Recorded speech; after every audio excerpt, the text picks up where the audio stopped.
Hi, I'm Jen, and welcome to Christian Fire Poppy. Today, we are going to be talking about how there was an LDS fireside with Donald Trump, Glenn Beck, and Senator Mike Lee. Now, generally on my channel, we stick with gospel ponderings, but I believe we are at a crossroads. This is not about left versus right. This is not even about who the president is so much as it is about our religious freedoms. And at the end of the day, a lot of us are not very happy with either one of the presidential choices. Neither of the candidates are perfect men. But I believe that we need to be aware of how the choices that we make will absolutely affect our religious freedoms. And so this is what this fireside is about. I'm going to share some clips from a fireside that is meant for members of the Church of Jesus Christ of Latter-day Saints, along with a roundtable that was also geared towards them. And if you were wondering, is this the moment when the Constitution is hanging by a thread? Well, it was just told to us by the former president and current presidential candidate. If you talk about Constitution is hanging by a thread, and it is, our Constitution is hanging by a thread, and we can't let that happen. So on Sunday, October 13th, 2024, there was a round table discussion focused on saving the Constitution and the family. Afterwards, they held a Zoom fireside for interested members of the church. Now, this is not sponsored by the actual church itself. It is for those that want to get involved in the political process and hear what is at stake. So right after this, we're going to share the clips from these two events, but in the description box, I will include the links to both of the full roundtable discussions and the fireside, so you can watch the whole thing yourself. But I will give you a little taste just to hear some of the key points and highlights. The question is the Constitution hanging by a thread yet? Is this that prophetic moment that has been quoted over and over by many different prophets and sources? So I did hear from Glenn Beck and Donald Trump say that Arizona and Nevada are very key when it comes to the LDS member votes. This is an important voting bloc. And you can see here just in on Forbes breaking news that Trump holds a roundtable with Glenn Beck, Mike Lee in Prescott Valley, Arizona. So this location is key. Also, Nevada is key. And you can see here on NBC News that Trump announces Latter-day Saints coalition in push for battleground voters. So just a reminder why this is a gospel concern. There's a certain point when the political decisions made will begin to infringe upon our religious freedoms. Now, James Burgess related that the prophet, while addressing the Nauvoo Legion several miles east of Nauvoo in May 1843, said that the time would come when the Constitution and government would hang by a brittle thread and would be ready to fall into other hands. But this people, the Latter-day Saints, will step forth and save it. That is found in the James Burgess Journal, Church Archives, Volume 1. You can also find alternative variations of the same thing that were written down by many members of the church in the days of Joseph Smith and later quoted by many of the prophets, including our prophet Ezra T Benson. So he said the Constitution will be saved by enlightened members of this church, men and women. He said, I have faith that the Constitution will be saved as prophesied by Joseph Smith, but it will not be saved in Washington. It will be saved by the citizens of this nation who love and cherish freedom. It will be saved by enlightened members of this church, men and women who will subscribe to and abide the principles of the Constitution. I testified that the God of heaven raised up choice spirits to lay the foundation of this government, and he has sent other choice spirits to preserve it. So let's move on, and I will show you the clips. The family is the foundation of the really successful and prosperous society. I think it's important to know that. And I wrote just a couple of things down, and I'm looking at that and I'm comparing it to what the Latter-day Saints think. And liberty, we want our peace, we want our wives and children's futures, we want our freedom to worship. I mean, the things that people should want, everybody should want. These are staples for the Latter-day Saints, but everybody should want. Glenn, I've watched Glenn for a long time. And, we discussed this at great length, and with many others also. The Constitution is hanging by a thread, literally hanging by a thread. We cannot let that go on, and the family is really the foundation of a prosperous and good society, and that's what we want. There's so many things that we all agree to, but I want to just say hello to the many incredible members of the Latter-day Saints community, and thank you for allowing me even to speak today. And your prayers and your support have been incredible. We've had tremendous relationships over the years. We've done a lot of great work together. And amazingly, she was very nasty to Biden. Amazingly, he, as the running mate, and now all of a sudden we're running against her. Biden got 14 million votes. She got no votes. And we're running against her. And they say that that's a threat to democracy. And it's, but the biggest threat to democracy is her lack of confidence. You've been watching what's been happening over the last few weeks. As you remember, we were doing very well against Biden. So it happened to me. I have to run against two people, not one. But had debate, and we were up by many, many points against Biden. They then took him out of the race in really what was a coup. And again, a threat to democracy. But if she got 4 more years, she'll continue her marxist assault against our American heritage and against religion itself, and everything form and cherish and value will be open for her to do whatever she wants to do with it. She wants to force transgender ideology on children, on our children, and push the idea that boys and girls can change their gender. And she's been a proponent of that for many years. She wants to flood the country with tens of billions for illegal aliens coming in and cancel out your vote. We will get in and make America great again, prevent religious liberty and restore free speech. We will continue to appoint great judges and justices who interpret the Constitution. And I would hope that we could get almost a unanimous vote from the Mormons. If we could, it would be great, because we have to win this election. If we don't win this election, our country will never be the same. Everything that you have heard, this is a very long con. Everything in the last 20 years has been a conspiracy theory. And let me be specific on a couple of things. We were told that they're not indoctrinating our children with CRT. They're not indoctrinating our children with DEI. Those are conspiracy theories. That's what it was first, conspiracy theories. Then it was a misunderstanding of what they are. We know what those things are. Turns out that they're true, not conspiracy theories. They openly tell us that our children should be able to speak to the teacher or the schools in secret, that they can actually have a conversation with our children and help them make a decision that most of us would disagree with, especially if we believe in the family proclamation, and that is gender is ordained by God at birth. We've believed that before any of this nonsense started. You can talk to my children in secret.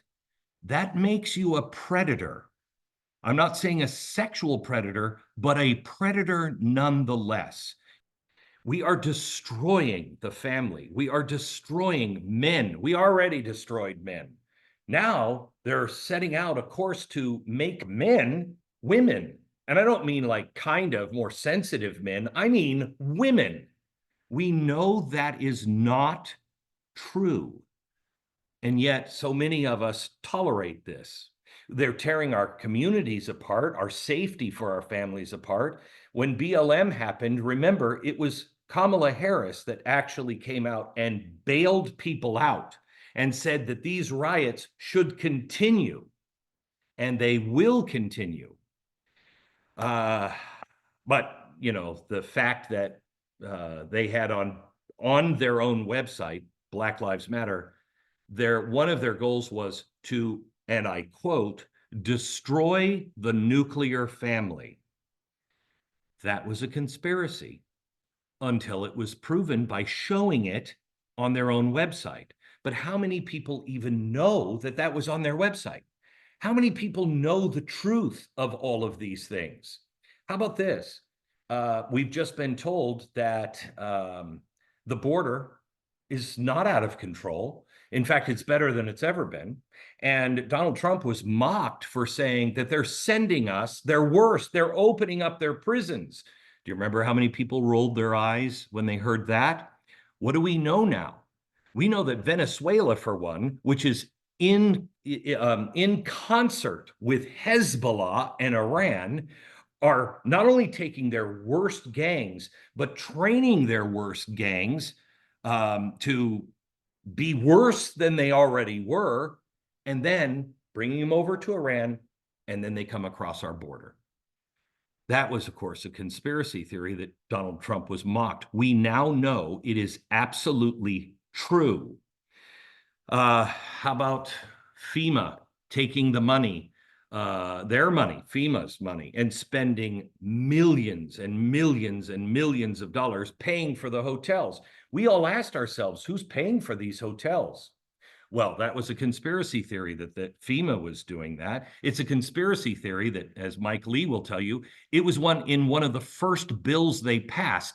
They knew this was coming, and they funneled the money in the first bill they passed. What was it? The American Recovery Act. It's all in there. But when it was exposed, it was a conspiracy theory. When we showed you that FEMA, I was on the ground. I saw it with my own eyes. When we told you that FEMA wasn't there, they weren't doing their job. They didn't show up for 8 days. That too was a conspiracy theory. How about this? They want to take your guns. No, that's a conspiracy theory, even though they have stated these things. After reimagining the police, remember, Kamala Harris was one of the leaders of reimagining the police and changing the way we policed. She was against bail, just let people out. Well, we're doing that. So they've put our families in danger, called us bigots if we didn't agree with it. And then on top of that, they want to take your guns when your family has to defend itself because the police in a lot of big cities don't show up anymore. It sounds to me like somebody's not on our side. But again, that's a conspiracy theory, just like it is that they're putting inappropriate children's books into our school, which we know they are because parents have come to the school board meetings and tried to read them out loud and been told this is inappropriate in a public meeting. Then why are you assigning this to my children? That's a conspiracy theory, but it's not. Of course, it was also a conspiracy theory that the FBI was targeting the parents, was targeting the Catholics, was targeting the parents that would stand up as terrorists. That was a conspiracy theory until it wasn't. Vaccines, you shouldn't take the vaccine. None of this is based in science. That, of course, was a conspiracy theory until it wasn't. The abortion in the third trimester, very few people, I think it's like 8% of people are for a third trimester abortion. Okay, we might disagree early on, but nobody disagrees when it comes to the third trimester, and certainly not about partial birth abortion or trying to kill the baby as it's in the birth canal. And then, of course, no one wants to see a baby left to die that actually survives that nightmare. Kamala Harris will tell you that's a conspiracy theory. It is not. It is part of their plan and policies. It's happened in Tim Wall's state. He knows all about it, but he won't talk about it. So, what do we have? These are all lies. All of the conspiracy theory, those were all lies. What the people like Donald Trump told you end up to be true. I don't know if the media has even covered that Friday, the Supreme Court of New York overturned the judgment against Donald Trump. Why? Because the Supreme Court was disgusted by it. They kept questioning Letitia James, saying, where do you find this law? Where are you finding these things? Because we can't find it anywhere. It's never been done before in America. It ended with her practically pleading with the court, please don't overturn this or he'll get away with it. Get away with what exactly? We are sitting here being told for the last 15 years, all of these things that are happening are conspiracy theories, that we're a liar, that we are making things up, that it's mis and disinformation. In the last couple of weeks, you've had John Kerry, Hillary Clinton twice, in one of the most spooky statements I've ever heard. It came from Kamala Harris on making sure that those voices that are engaged in mis and disinformation are silenced. So you know she doesn't mean 60 Minutes, who looks like they were involved in campaign interference. I hope that's not true, but they won't release any of the transcripts. They always release those. Why did they do a 40-minute interview with Donald Trump and then not say at the end of their 20-minute interview, which had about 12 minutes of the actual interview in it, why didn't they say you can watch the full interview at 60minutes.com? They always do that. Now, maybe it's completely innocent, but they're sure acting like it's not innocent. Nobody is talking about getting rid of them. Nobody's talking about silencing them. And I'm certainly not talking about that. I know the Constitution and freedom of speech. The speech that must be protected is the speech we find abhorrent. It's why I have stood up for people that I don't really even like and campaigned so they would have their job back or they would be able to gain their voice back. These are far leftist people. Bill Maher was the first one. We believe in freedom of speech, the freedom of thought, the freedom of religion, the freedom of press, the freedom to petition. We have the freedom to ask our government, can you explain yourself? But they never do. We have the freedom of assembly. All of these freedoms are going away, as well as the Second Amendment. I started with, I'm about to hit my 25th anniversary of being a Mormon. What attracted me to this faith was I wanted to be like the people. I wasn't a very nice guy. I was an alcoholic and I had a lot to learn and a lot to thank God for the atonement for. But one of the other things that I liked is this faith understood the sacred nature of our documents. They taught it forever. We don't teach it as much anymore. But we still can read Ezra T Benson. We can still go back and look at all of the documents produced by our church, talking about how sacred these documents and these rights are. We don't do it enough. The other thing is, I was told over and over and over again that the Book of Mormon is true. The Book of Mormon is a pattern that shows what will happen to people at this time in the latter days. What will happen? What are the signs you're supposed to look for?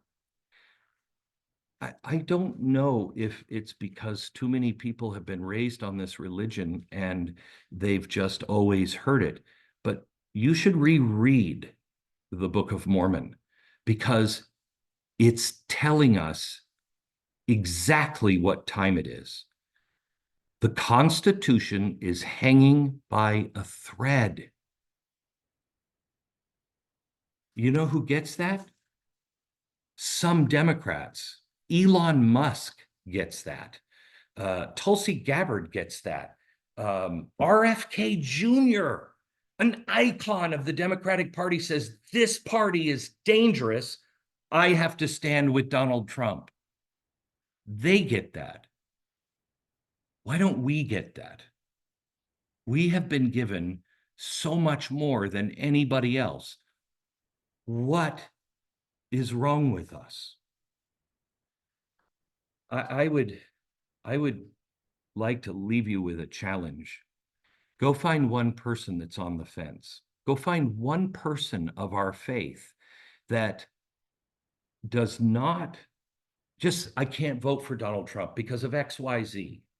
If it's because of who he is as a man or what he's done with his, divorces and everything else, if you want to know what Donald Trump thinks about women, ask his daughters. His daughters are strong, decent, honorable people that love their father.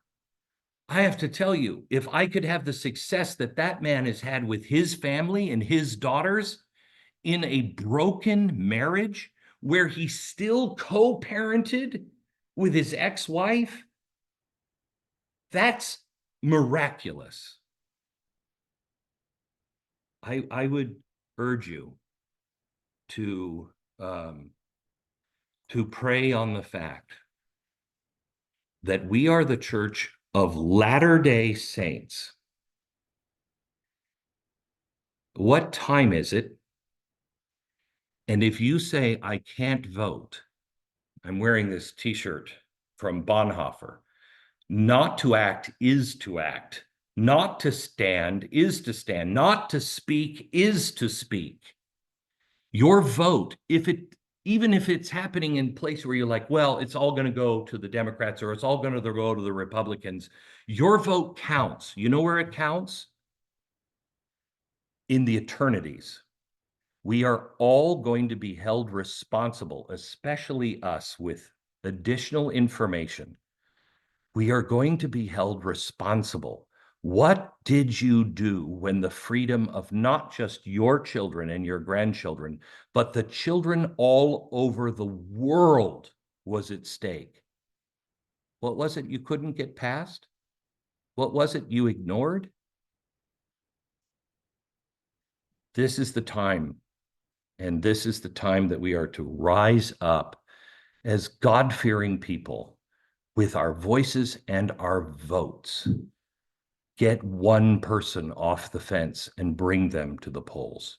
Federal laws made by unelected, unaccountable bureaucrats now vastly outnumber those made by Congress, notwithstanding the fact that Article 1, Sections 1 and 7 of the Constitution make clear you cannot make a federal law except through Congress. Both houses of Congress have to pass a law and present it to the president.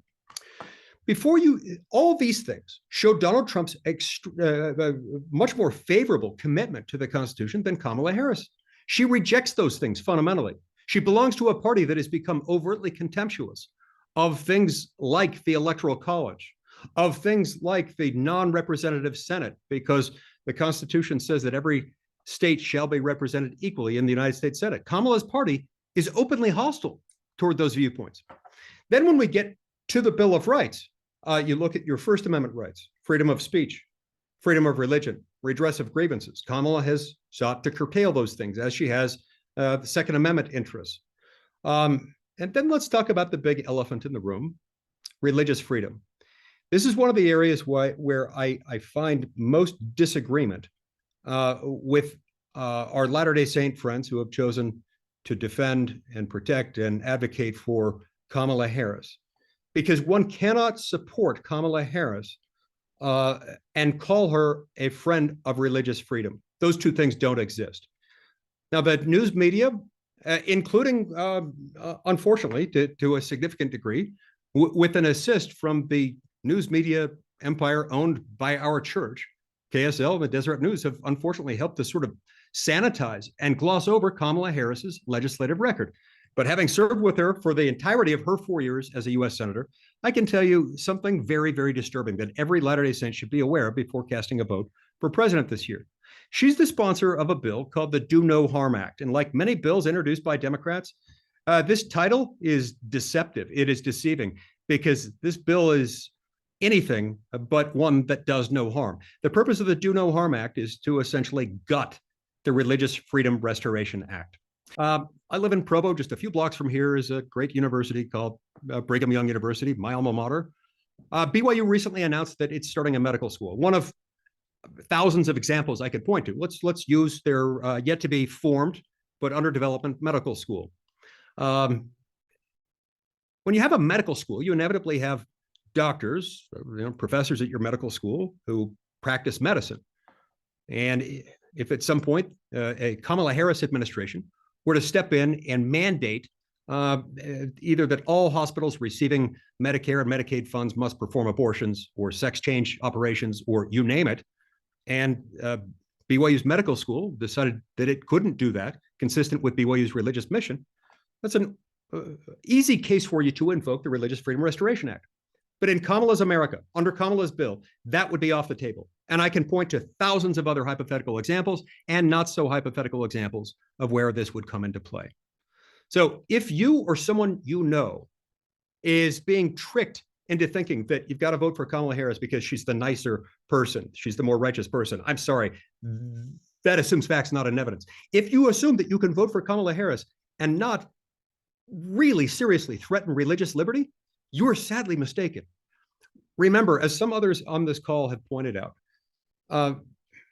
many of our ancestors came here to Utah and came to other states in the Intermountain West seeking religious freedom because we're heretics. We were heretics then, we're heretics now.